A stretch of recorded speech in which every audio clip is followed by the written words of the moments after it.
kẻ bà mang nhau mày. Bọc lông. Lông á. Thấy bao nhiêu tích vào đấy nè. Và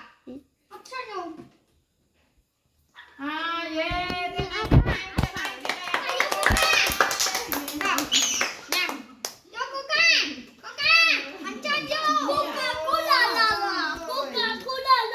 Anh nhông. Oh my goodness.